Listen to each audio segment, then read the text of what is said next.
సమస్య సమస్య సమస్య నిత్య సమస్యలతో సతమతమవుతున్నారా? ఇక చింతించకండి. 25 సంవత్సరాలుగా లక్షలాది మందిని బాగు చేసిన మహానుభావుడు. ప్రపంచంలో ఎంతో మంది అతనిని నమ్ముతారు. ఉన్నది ఉన్నట్టు చెబుతారు. అతను చెప్పలేని విషయం, బాగు చేయని సమస్య లేదు. మీ సమస్యలకు 100% జాతకరీత్యా పరిష్కారం చూపిస్తారు. ఇప్పటి వరకు ఎంతో మంది గురువుగారి దగ్గరకు వచ్చి సమస్యలకు పరిష్కారం పొంది సంతోషంగా ఉన్నారు. వెంటనే ఫోన్ చేయండి. సరిగా మొన్న ప్రభుత్వం అంటే కందుకూరులో కానీ గుంటూరులో కానీ జరిగినటువంటి ఇన్సిడెంట్లు, కందుకూరులో 8 మంది చనిపోవటం, గుంటూరులో 3 చనిపోవటం. సో వీళ్ళ వల్ల బహిరంగ ప్రదేశాలు అంటే మెయిన్ రోడ్లో ఏదైతే ఉందో ఏదన్నా నిర్వహిస్తే సభలు కానీ ర్యాలీలు కానీ ఇట్లాంటివి ఏమన్నా నిర్వహించి గుమిగూడితే అక్కడ జనాలు చనిపోతున్నారనే ఉద్దేశంతో ఒక జీవోని అయితే తీసుకొచ్చారు. ఆ జీవోని బేస్ చేసుకొని ఇటు బాలయ్య బాబు ఫ్యాన్స్ కానీ ఇటు చిరంజీవి ఫ్యాన్స్ కానీ చాలా నిరుత్సాహానికి గురయ్యారు. ఎందుకంటే మాకు బహిరంగ ప్రదేశంలో అంటే మరి దీనికి ఈ ప్రీ రిలీజ్ ఈవెంట్స్కి అనుమతి ఇస్తారా ఇవ్వరా అని టెన్షన్ పడ్డారు. సో ఎట్టకేలకి అనుమతి వచ్చినటువంటి పరిస్థితులే కనపడినాయి. సో అసలు ఇప్పుడు బహిరంగ ప్రదేశంలో అంటే ఇక్కడ ఒంగోలులో వీరసింహారెడ్డి జరగబోతుంది. అక్కడ ఎప్పుడు సినీ చరిత్రలో ఎప్పుడూ లేనట్టుగా ఒక ప్రీ రిలీజ్ ఈవెంట్కి ఒక కంట్రోల్ రూమ్ని ప్రత్యేకంగా ఏర్పాటు చేయటం, భారీ బందోబస్తు పెట్టడం, ఇవన్నీ చూస్తున్నట్టు. ఈ జరుగుతున్న ఈ రెండిటి పరిస్థితిని చూస్తే మామూలుగా మీ విశ్లేషణ ఏం చెప్తారు? అంటే మా బాలయ్య బాబు తాలూకు అభిమానులు కానీ తెలుగుదేశం పార్టీ తాలూకు అభిమానులు కానీ వాళ్ళు వాలంటీర్గా అంటే వాళ్ళు స్వచ్ఛందంగా వచ్చినప్పుడు కూడా స్వచ్ఛందంగా వచ్చినప్పుడు కూడా వాళ్ళు కంట్రోల్లోనే ఉంటారు. అంటే అభిమాన పురస్సరంగా వచ్చిన వాళ్ళే తప్ప ఫోర్స్డ్గా వచ్చిన వాళ్ళు కాదు, తాగిపోయించి వచ్చిన వాళ్ళు కాదు అని వాళ్ళు చెప్పగానే చెప్పడం మాట అండి. బాలయ్య బాబు తాలూకు ఫంక్షన్ వీరసింహారెడ్డి అంటే చాలా మంది జనం వస్తారు. తండోపతండాలుగా వస్తారు. మనం ఎక్స్పెక్ట్ చేయలేము అంతమంది వస్తారు, ఊహించినంత మంది జనం వస్తారు అన్నమాట. కానీ ఎంతమంది జనం వచ్చినప్పుడు కూడా వాళ్ళ కంట్రోల్లో వాళ్ళు ఉంటారు. వాళ్ళ ప్రేమాభిమానాలు పంచుతారు కానీ ప్రాణాలు తీసుకునేటువంటి పరిస్థితులు కలగవు అని చెప్పగానే చెప్పే ప్రయత్నం చేస్తున్నారు. ఇక్కడ ఇంకో ముఖ్యమైన విషయం ఏంటంటే ఒకప్పుడు జగన్మోహన్ రెడ్డి కూడా మన బాలయ్య బాబు తాలూకు కడపలో ప్రెసిడెంట్, బాలకృష్ణ అభిమాన సంఘానికి ప్రెసిడెంట్ అన్నమాట. Town president sir, town president. అందువల్ల ఆయన పట్ల ఉన్నటువంటి రెస్పాన్స్ జనాలు మాసివ్ రెస్పాన్స్ చాలా ఎక్కువగా ఉంటుంది అన్నమాట. దాని తాలూకు దీనివల్ల తెలుగుదేశం పార్టీకి ఉన్నటువంటి అభిమాన బలం ఒకటి, 2 బాలయ్య బాబుకు ఉన్నటువంటి స్టామినా, పొటెన్షియాలిటీ, ఇంత పొటెన్షియాలిటీ ఉంది ఈ సినిమా. అయితే ఒక్క మాట సార్, ఇది ప్రత్యేకంగా అంటే మొన్నే ఒంగోలులో అంత పెద్ద భారీ ఇన్సిడెంట్ జరిగింది చంద్రబాబు గారి సభలో. కానీ మళ్ళీ ఇప్పుడు ఒంగోలులోనే ఈ వీరసింహారెడ్డి ప్రీ రిలీజ్ ఈవెంట్ పెట్టడం అనేటువంటిది కొంచెం ఆసక్తి కల్పిస్తుంది. కలిగిస్తుంది. వాళ్ళు చెప్పగానే చెప్తున్నారు కదా, ఒంగోలులో ఎక్కడ మేము ఏ ఫంక్షన్ చేసినప్పుడు కూడా, ఏ మీటింగ్ పెట్టినప్పుడు కూడా స్వచ్ఛందంగా జనం తరలి వస్తారు కానీ వాళ్ళు ప్రాణాలు ఇస్తారు కానీ ప్రాణాలు తీసుకోరు. ఒకటి పార్టీ అంటే వాళ్ళు ప్రీతిమైన వాళ్ళ భక్తి విశ్వాసాలు ఉన్నాయి.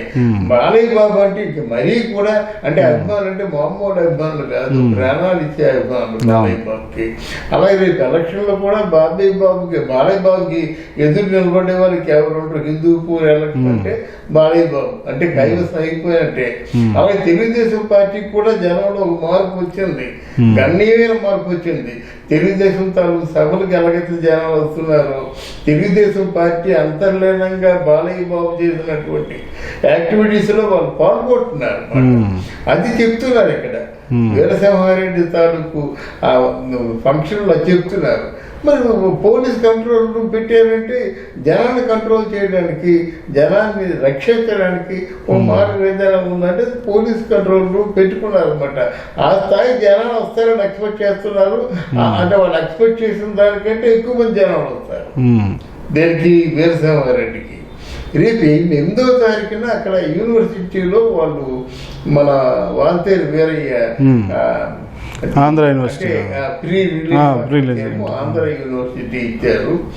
నా ఉద్దేశం ఏంటంటే రెండు కంపేర్ చేసినట్టయితే బాలయ్య బాబుకు వచ్చేటువంటి అభిమానులు కానీ బాలయ్య బాబు పట్ల చూపించినటువంటి ప్రేమాభిమానాలు కానీ చాలా ఎక్కువగా ఉంటాయి.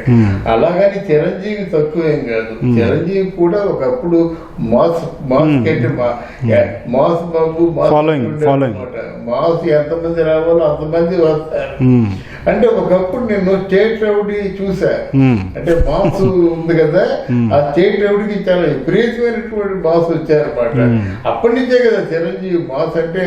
చిరంజీవి సినిమాలు విపరీతంగా ఘరాల మూడు కానీ ముగ్గురు మునగాలు కానీ ఇవన్నీ మా రిక్షా ఓడు కానీ ఈ సినిమాలు మాస్ వచ్చారంటే ఎందుకు వచ్చారంటే అంత వల్లమా లబ్బాను కూడా ఉంది మాట. అయితే వీళ్ళిద్దరినీ కంపేర్ చేస్తే మాత్రం బాలయ్య బాబు డెఫినెట్ గా 1% ఎక్కువగానే ఉంటాడు. ఒకటి. రెండోది ఏమన్నాడంటే మొన్న చిరంజీవి తెలివిగా మాట అన్నాడు, వరుస హిట్ల మీద నువ్వు నువ్వెక్కడ వరుస ఫ్లాపుల్లో ఉన్నా నేను నా గురించి అసలు ఎందుకు ఆలోచించవలసిన అవసరమే లేదు అని చెప్పాడు. అక్కడ తెలివిగా మాట అన్నమాట.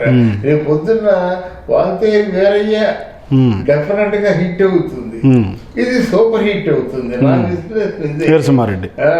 వీరసింహారెడ్డి సూపర్ హిట్ అవుతుంది, వాళ్ళతే వేరయ్య హిట్ అవుతుంది. రెండో కూడా మనకి ఒక విధంగా జగన్మోహన్ రెడ్డికి హెచ్చరికే. రెండు ఎలాగంటే వాళ్ళతే వేరయ్య హిట్ అయినట్టయితే పవన్ కళ్యాణ్ హిట్ అయినట్టే కదా. చిరంజీవి తాలూకు స్టామ్ అంతా పవన్ కళ్యాణ్ ఉంటుంది కదా.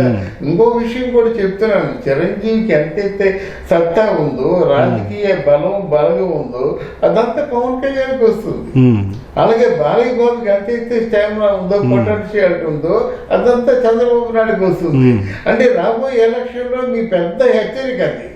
అంటే మీరు కనిపించకుండా పెద్ద హెచ్చరిక వాళ్ళు ఇస్తున్నారు అనమాట. ఎవరిదా చూసావా మా తాలూకు బలం ఇదని చెప్పేసి.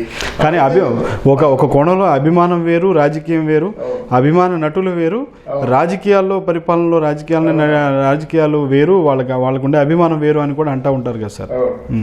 అంటే ఇక్కడ రాజకీయం వేరు, అభిమానం ఉన్నారు. రాజకీయంలో తాలూకు స్టామినాని చూపించుకోవాలి కదా. మీ కురుక్షేత్రంలో కూడా కృష్ణుడు ఏమంటాడంటే వాడు ఏమిటో అసలు అర్జునుడు గాని ఒక బాణం అంటే విల్లు సంధించినట్టు ఎలాంటి కర్ణుడు 1000 మంది అని చచ్చిపోతారంటాడు మాట. అంటే ఈ బలగాన్ని అలా చెప్పగానే చెప్పుకుంటుంటారు. ఈ రాయభారాల్లో ఈ పోరాటానికి ముందు ఇగో ఇది చంద్రబాబు మన బాలకృష్ణ తాలూకు బలం ఇది మన చిరంజీవి గారి తాలూకు బలం ఇది. ఈ చిరంజీవి గారి తాలూకు బలం అంతా మన పవన్ కళ్యాణ్కి వర్తిస్తుంది. ఉన్న ప్రజాబలం అది. అలాగే బాలకృష్ణ తాలూకు ప్రజాబలం అంతా తెలుగుదేశం పార్టీకి వర్తిస్తుంది.